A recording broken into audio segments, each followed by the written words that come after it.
Kiai Fathur Razi, yang kalau saya perhatikan beliau ini merupakan orang dalam tubuh PBNU yang selalu membela kaum Pahlawi. Saya dengar-dengar Kiai Fathur Razi ini alumni dari Yaman. Semoga salah atau benar. Tapi saya dapat informasi beliaunya alumni dari Yaman. Oleh karena itu, Fathur Razi selalu gencar sekali membela kaum Pahlawi. Oleh karena itu, saya selaku sejarawan terus saja disampaikan, dibahas, sehingga masyarakat akan lebih tahu, lebih detail siapa sebenarnya Pahlawi. Karena fakta sejarah, kiai-kiai pejuang kemerdekaan sejak abad 18 itu menolak dan tidak percaya kalau Habib Pahlawi itu adalah keturunan Rasulullah. Sampai sekarang keturunan dari para pejuang-pejuang, kiai pejuang itu tetap tidak percaya bahwa Pahlawi itu. Karena apa? Fakta sejarah bahwa Pahlawi itu orang-orang imigran Yaman itu dibawa oleh Belanda untuk dipekerjakan, dibeli di pasar penjualan tenaga kerja pada waktu itu. Karena waktu itu tidak ada buruh. Kalau pada zaman dulu itu ya langsung milik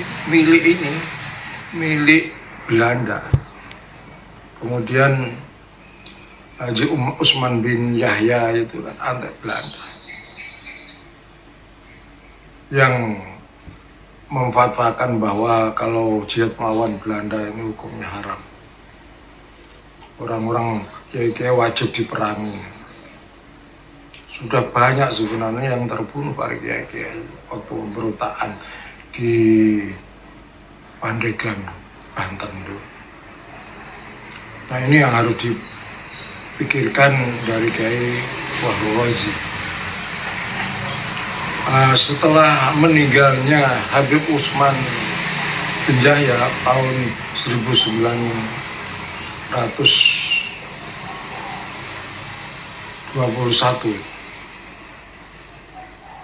itu para Habib-Habib yang ada di Indonesia itu juga sudah berkuasa di kementerian, banyak yang jadi penghulu. Sementara kiai-kiai tidak mau, kiai pejuang yang tidak mau jadi kerjasama dengan Belanda itu, karena tidak mau banyak yang ditahan. Ini yang perlu diperhatikan Kiai Fathur Razi. Sebenarnya Kiai Fathur Razi mengatakan bahwa kiai-kiai yang mengakui bahwa Habib Pahlawi itu turun Nabi sebenarnya tidak benar juga. Karena sejak abad 18 tidak ada yang percaya kalau sama Habib Pahlawi. Bahkan karya-karya yang sebanyak 61 atau 100 karya Habib Usman bin Yahya itu sebenarnya karya untuk menghantam kiai pejuang kemerdekaan. Bukan kitab yang bernilai Islami, tapi kitab-kitab yang mencoba untuk menghantam dan melemahkan perjuangan para kiai. Ini harus tahu Kiai Bahudin, sehingga tidak begitu mudah menjustifikasi bahwa Habib Pahlawi ini adalah keturunan Rasulullah.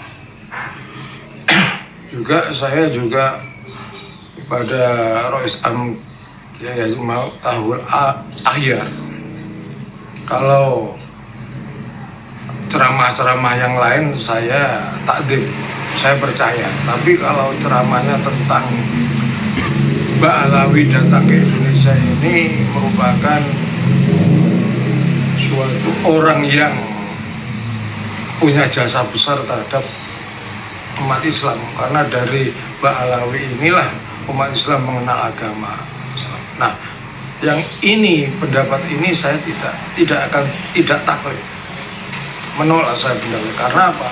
Yang punya peran besar ini dalam fakta sejarah itu adalah Wali Songo dan keturunan Wali Songo. Sementara para Ba'alawi itu tinggal di kampung Arab, di Surabaya, di Betawi, di Pekojan, di Pekalongan, di Banyuwangi. Mereka Sumet dan kota-kota yang lain, mereka berdakwah ada lingkungannya sendiri. Tidak sampai ke desa-desa. Kalau ke desa-desa ya baru-baru kali ini aja. Tapi dulu enggak ada. Kemudian kalau masalah ras ya, justru kaum Ba'alawi itu juga rasnya cukup kuat. Buktinya apa? Putri-putri dari anak-anak Habib Ba'alawi itu tidak boleh menikah dengan para pribumi, para kiai pribumi, para saudagar pribumi, enggak boleh. Ini kan menunjukkan ras, kan berarti bahwa Ba'alawi ini memiliki pemikiran ras itu. Berarti komentar dari Kiai Wahru Roji ini salah besar. Oleh karena itu perlunya Kiai Wahru Roji paham dengan sejarah Indonesia. Selanjutnya kalau Kiai Wahru Roji menyampaikan bahwa Kiai Imad ini sudah dalam proses akan dipecat dari PBNU, sebenarnya tidak boleh begitu, karena organisasi NU tidak sama dengan organisasi lain, politik ormas lain, lain yang main pecat begitu saja gara-gara menyampaikan kebenaran. Ini persoalan kebenaran, bukan persoalan ras, bukan persoalan memecah belah, tidak. Umat tetap tidak terpecah, justru semakin tercerahkan oleh komentar-komentar dari Kiai. Persoalan Kiai Imad ini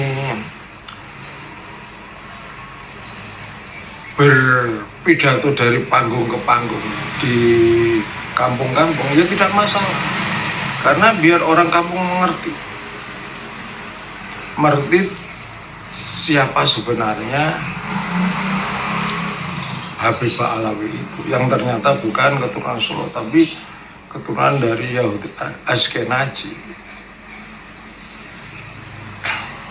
Memang ini sebuah kebenaran yang harus disampaikan terus-menerus, kecuali kalau nanti para Habib Ba'alawi ini sadar mengakui, oh ya memang tidak keturunan Rasulullah, baru selesai. Kuncinya di Robitul Alawiyah dan para Habib-Habib itu sendiri. Jadi selama mereka tidak menyatakan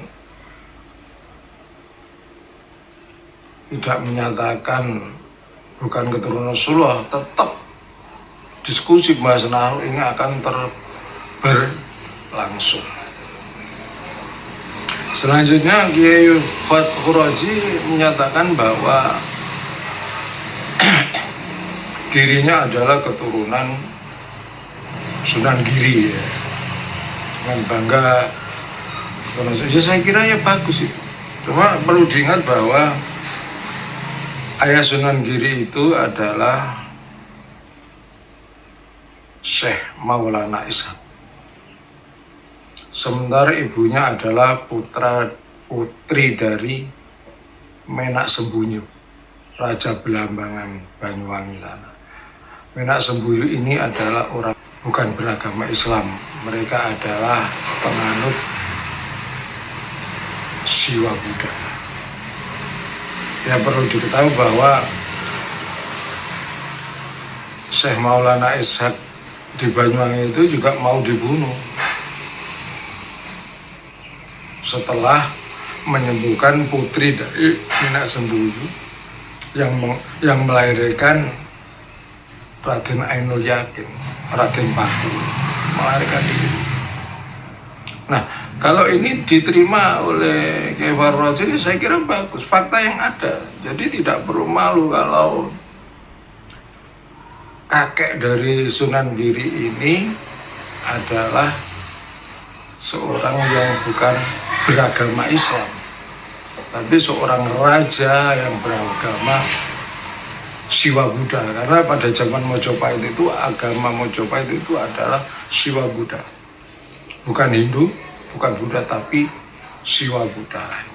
Jadi kalau Kiai Fahru Raji ini menyatakan diri sebagai keturunan Sunan Giri, maka jelas bahwa Kiai Fahru Raji ini ya keturunan dari Menak Sembuyu yang seorang raja Belambangan yang bukan beragama Islam tapi beragama Siwa Buddha.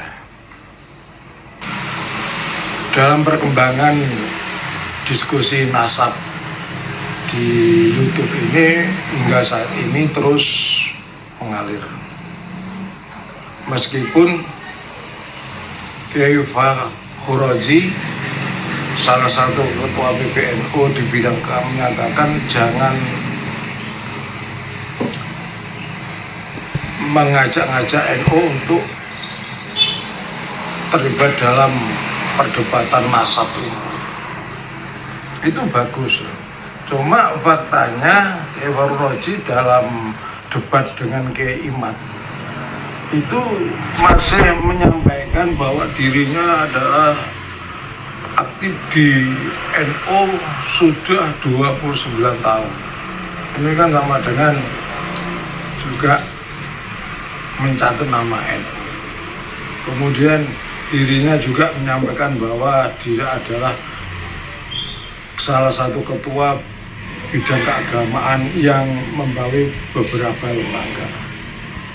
Ini sama dengan juga membawa nama NU. Sebenarnya tidak usah bilang seperti itu.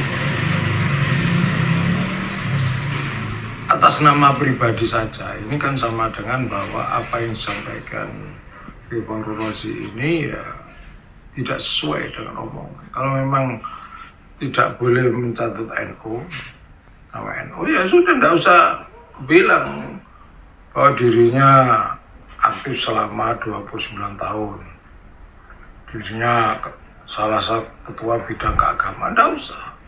Bilang aja Dr. Fahru Raji, itu aja. Jadi ini sama ilmiahnya. Jadi maka gunakanlah gelar dokternya itu. Tetapi menurut saya selaku sejarawan, sejarah Islam, saya kira karena ini persoalan umat, maka umat yang banyak di Indonesia kan mayoritas NU ya, maka sebenarnya perlu Kiai Fahru Raji ini membawa diskusi nasab ini ke dalam ini Basul Masail ini, Basul Masail kan. Jadi jelas duduk persoalannya. Nah itu digelar. Apa gunanya ada Basul Masail di PBNU? Meskipun itu dengan alasan misalnya tidak mengataskan nama PBNU. Walaupun mengatasnamakan PBNU kan tidak masalah, kan ini persoalan umat. Juga begitu juga Kiai Imad menyatakan antek. Belanda memang antek, ini dalam fakta sejarah memang Habib Usman bin Yahya ini adalah antek Belanda. Bukti-bukti fotonya ada. Ketika Ratu Wilhelmina mengadakan ulang tahun, dia mendoakan, merayakan, dan yang merayakan ini bukan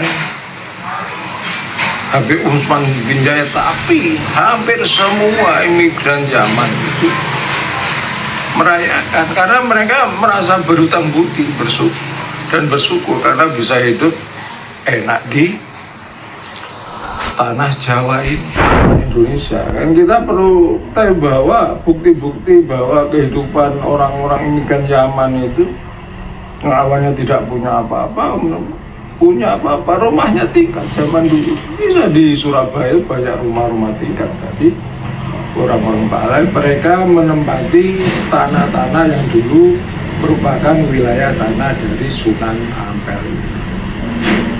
Itu bukti-bukti autentik yang ada. Nah ini tidak diketahui oleh Dr. Fahru Roji.